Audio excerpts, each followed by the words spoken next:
Matt, welcome to the podcast. Well, thank you. Thanks for having me. It is delightful. So I'll do a proper introduction of you here in a second. But first, I want to let everyone know what our theme today is. And our theme is, this is going to sound a little odd, but it's Inside Out. And we have a special guest, Matt Schuler, financial advisor, doing great, mentoring people, thriving practice. But what makes you fascinating and what I'm really excited to talk about and have you on the podcast for is Inside Out is the theme. And the reason that I themed it that way is a lot of people don't know that you and I we're coworkers. And you were on my side of the fence here in an IMO supporting advisors. And then lo and behold, a day comes along and you say, you know what, I'm ready to step out on my own. You step out on your own you move from our side out into the field, and you have not looked back. You have built a fantastic practice, and thank you. Everything is going up. So Matt, tell us a little bit about your background. Who are you, for those people that have never met you? Well, I'm a little bit about me. Originally from Iowa. I'm a huge Iowa Hawkeye fan, which, Dennis, if you're not familiar with them, that's called football, real football. Anyways, so big Iowa Hawkeye fan. Came to Kansas City about 20 years ago. I've had a lot of family in the insurance and financial world, also the entrepreneur world and things like that. So I knew that's kind of my direction where I wanted to always end up and go. One of my first jobs back when I was 20. Almost 21 was at Bankers Life and Casualty, and then from there Northwestern Mutual. So kind of the captive world and captive shop. So anyways, ended up moving to Kansas City and worked for or with you guys here at Creative One, and was here for my 10-year, whatever you want to call it, 11. Almost 12 years. And while I was in this role here at Creative One, and I was, learning the industry, started off doing that, started off recruiting, then moved up more to putting together case design and all that. I knew at some point I wanted to get out there in the field because, I was watching these advisors and, I was honestly jealous. I was jealous. I wanted to do what they were doing. I wanted to be consumer facing. While I really enjoyed working at Creative One and love the people here, that's just I knew was my end goal. And everyone here at Creative One knew that, right? So I was always open about that, and I was so blessed and fortunate to have management and ownership that backed me and helped me get to where I wanted to go. But anyways, so I started off recruiting, then went into case design. Then from there, I started doing a little bit more of a mentoring role to advisors. Because what I ended up doing over my 11 years at Creative is I created a trademarked retirement process and system called Retire For L.I.F.E. And so what I would do after I was here for about 4 years and kind of learn the ropes, what I would do is when I'd go out to advisor visits and meet all these top advisors from across the country, is I'd take a little bit of information from this person, a little bit of information from that person, and just start to create and build my own process and system. And so let me back. I want to cut you right there because I'm curious. So it sounds like when you first got out of college, you went into the field. Yep. And you were probably a little green behind the ears, as most anybody is that comes right out of college. You had all the answers, but none of the experience, or at least that maybe I'm talking about myself. No, that's definitely me. But so you come out and you go into the industry. Yeah. And you had a level of success, maybe not what you wanted, because then you came in.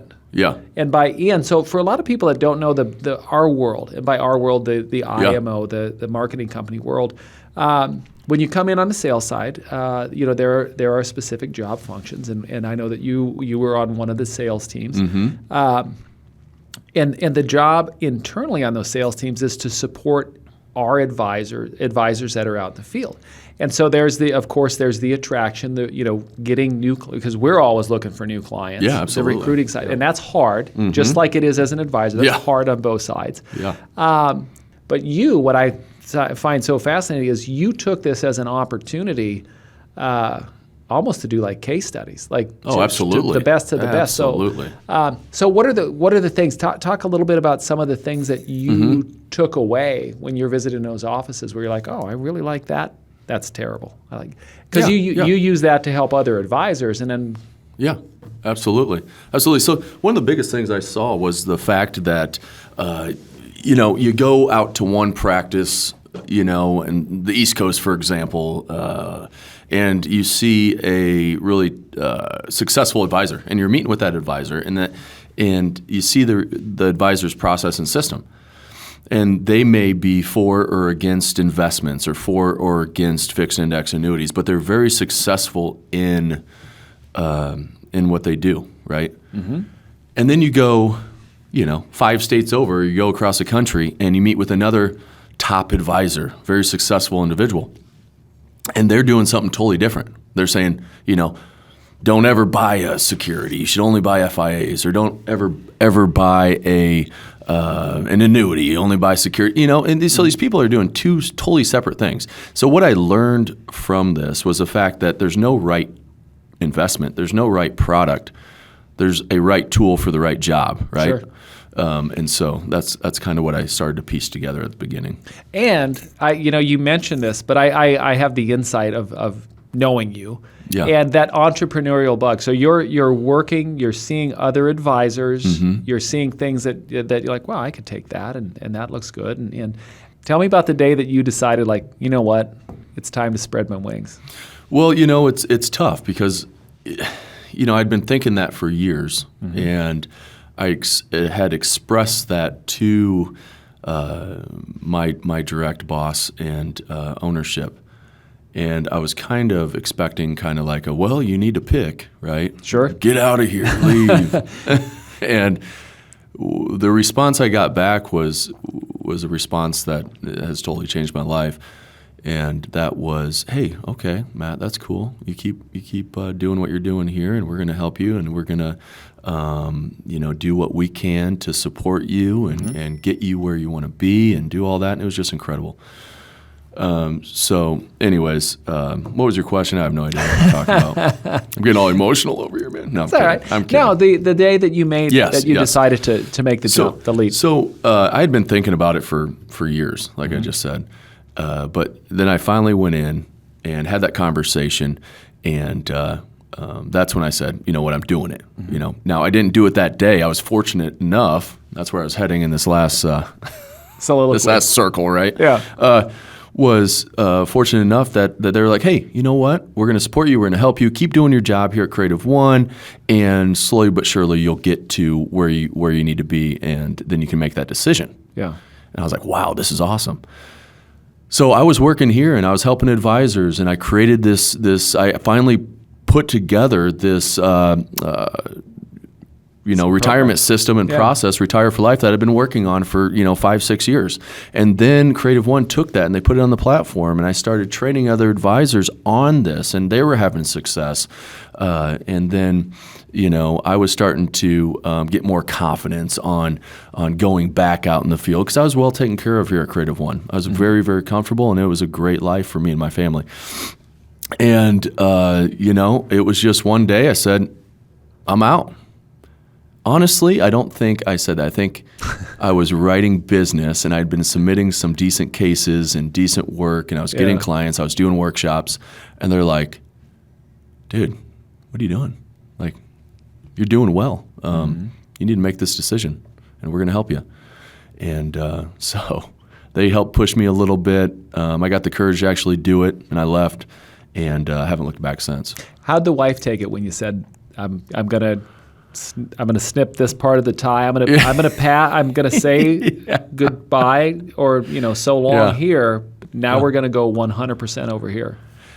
Well, she was a little nervous.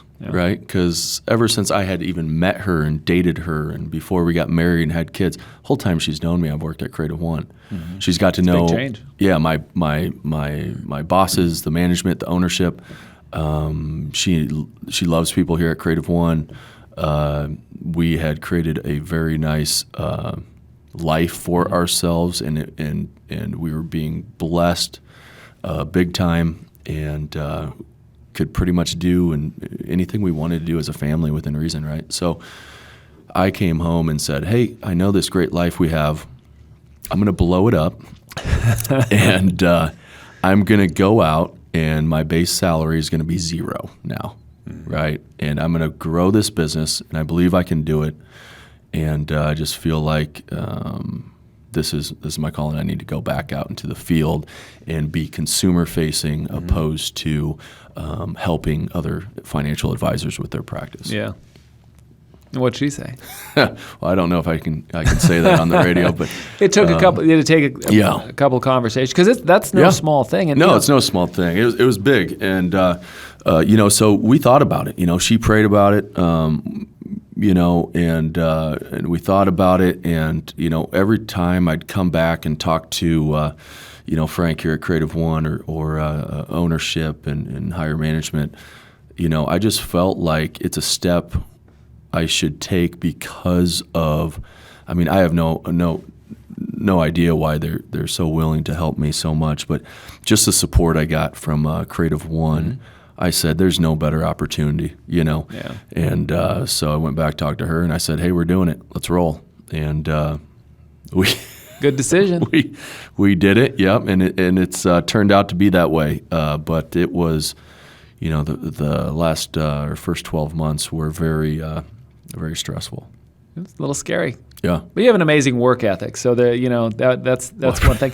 I should it. Maybe on a future podcast I should have the significant others of advisors on, because it is a family decision. Absolutely, it definitely is. So now we fast forward to present day. Yeah, and so practice is going great. Yep. In fact, you can't see it from the camera, but you've got a book coming out. Yeah. Yep. And we've got the book coming out, and the program. So you're out mentoring producers as well. Yep. We've got the program there. So tell me this: what has, as you look back now, and you're on the other side, and of course, as an advisor, you're always looking for the next client. You're always building that practice for growth. Were there any things that really surprised you that? So here you were right out of college. Yep. First go as private practice. Yep. In the office here, working with advisors. Yep. And up until the day, you probably had some preconceived, this will go this way, this will go this way. Yeah. What were some things? Was there anything that jumps to mind when you got back out into the field again that you're just that surprised you, that you thought you had figured out? By kind of doing it before and being around it so much. One of the things is just I'll be honest with you, was just the small and additional expenses that add up. Mm-hmm. Just being self-employed and having employees and having an office and, just everything that goes along with it and the marketing and all the little things. You think that you have built in all the cost plus some, and there's some surprises there on that end. But, I don't complain about that too much. But it's a challenge, right? It was definitely a challenge. You're going out, giving up XYZ salary and going to zero, and then getting, kicked in the face a little bit with all these new expenses. And it's pretty stressful. So that's I would say the expense side of it is absolutely was the most stressful part. Any expense in particular that really surprised you? Yeah, a printer. Really? Yeah. I get. You know what? Yeah, that's one of those things that you. You know what those things cost? No, not a clue. I haven't if had a you want a good years. printer, it's about $5,000. $4,000 to $5,000 on a printer. And then they come in, they try to upsell you all this. Oh my goodness. You need to have the monthly membership and blah, blah. We do. Dude, it's insane. So yeah, the printer was, the biggest surprise. But I'll be honest. I had no clue what you were going to say, and that would probably be the last thing I would have thought of. But now that you say that, it's not like you can buy the the little cheapy one, because you've got to have solid materials because perception is Well, you got to be able to scan. So I'd be scanning apps. I'd be staying until 11 o'clock at night because I could only scan 9 pages at a time, and I'd be sending 6, 7 new applications at 80 pages a pop, right? And you'd wait for them to go through, and then you'd have to, email them and do this and put them all together. So the rent, you knew what that was going to be. Sure. You've done research on that. You knew what the other costs were going to be. You knew what you're going to pay your employees. You knew what mostly you're going to spend on some marketing, this and that, and then you had some miscellaneous stuff here and there. But one of the biggest surprises was, saying, hey, you need another $5K on a printer, and then there's ongoing expenses you pay on that too. So anyways, that's just kind of a funny one. What about time management? Because, you went from a 8 to 5 to now being the master of your own domain when it comes to your time. Yeah. Any challenges there of, because you do have a ton more flexibility. Yeah, so. You definitely do. You go into it, a lot of people say, well, you're self-employed and you can do whatever you want, right? Mm-hmm.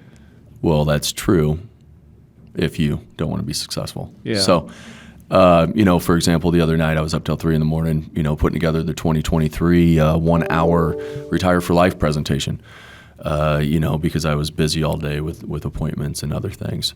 If it's filling out security paperwork until, midnight, right? Mm-hmm. Or doing different things like that, you're definitely putting in the hours. Now, with that being said, what I love about it is yesterday I was able to just surprise my son at school. He's in 2nd grade, and just take him lunch, and leave when I want and come back.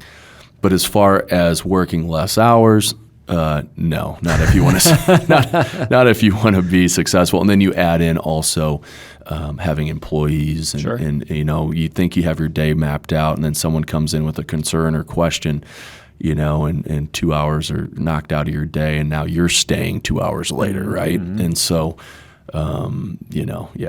Is it hard to stay focused on the things that make you money? Because so what I'm asking you is, I know that like in my day there are those big things that I need to get done, and then these smaller things that I need to get done. They're not as important, but it's like doggone it, I can finish that, and it feels great to finish this. But at the end of the day, this big thing. Do you run into that with there's the things that make me money? Yep. But I need to. Well, let's just get that done because I can finish it. Absolutely, all the time. And so my dad always told me, hey, do whatever you hate the most first in your day, right? Which I try to stick to. And it's that thing that's on your calendar that you're just like, oh, man, I do that. Or maybe I can even push it to tomorrow, right? We all do that. Yeah. You get those Outlook reminders I'll push it. Or so I always just knock that out first, and then the rest of the day seems to be easier. But the other thing is delegating. You have to have a staff and a team that you can delegate to, and allow them to do the things that they're good at and they actually enjoy doing, right? And you do what you enjoy doing. So some people, you look at them and they're like, I love to do the paperwork, I love to make the phone calls, I love to be organized, I love to do the scheduling. And me, I'm like, I want to do retirement plans and meet with people, all that other stuff. It gives me a headache, right? Yeah. And so you have to be able to delegate. Nice. So, all right. So Matt, we're coming towards the end of the episode, and I definitely want to have you back on if you come back on, because there's lots of stuff for us to talk about, especially with the program and the book, all these things. When you look forward, so as you look at your 2023. What excites you? What scares you? Well, 2023 is going to be a very exciting year, and here's why. Is we've doubled the amount of advisors that are using the Retire For L.I.F.E process, so I'm excited about that.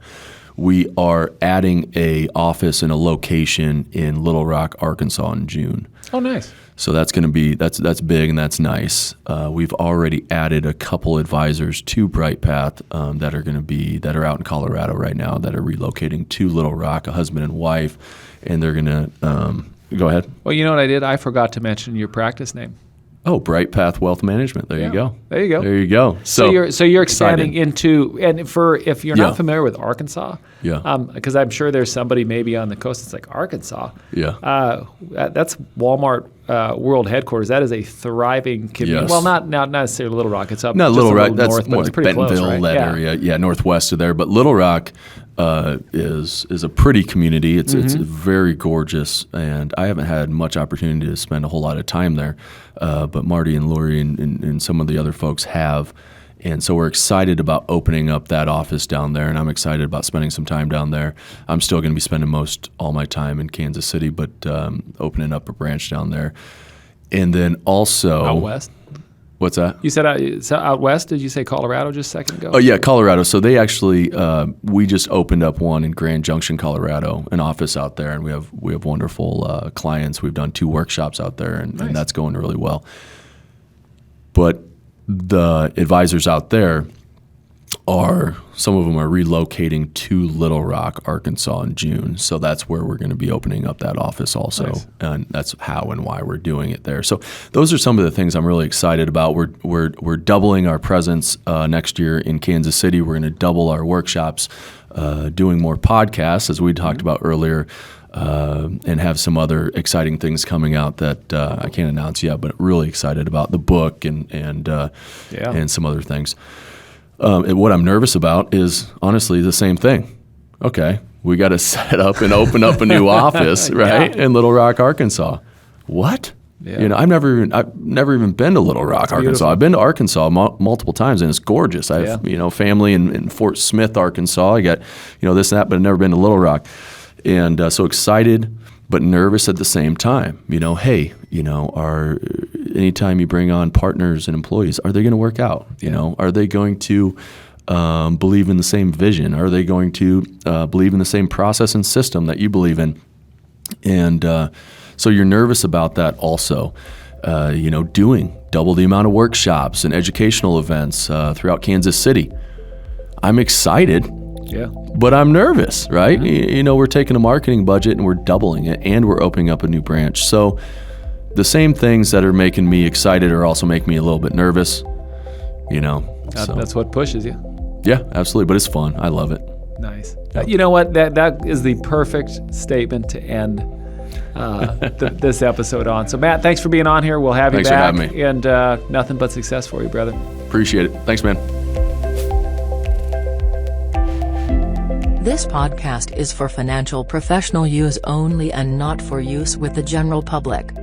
The information provided is the exclusive property of Creative One and is protected by copyright and other intellectual property laws of the United States. This material has been prepared for informational and educational purposes only. It is not intended to provide, and should not be relied upon for, accounting, legal, tax or investment advice.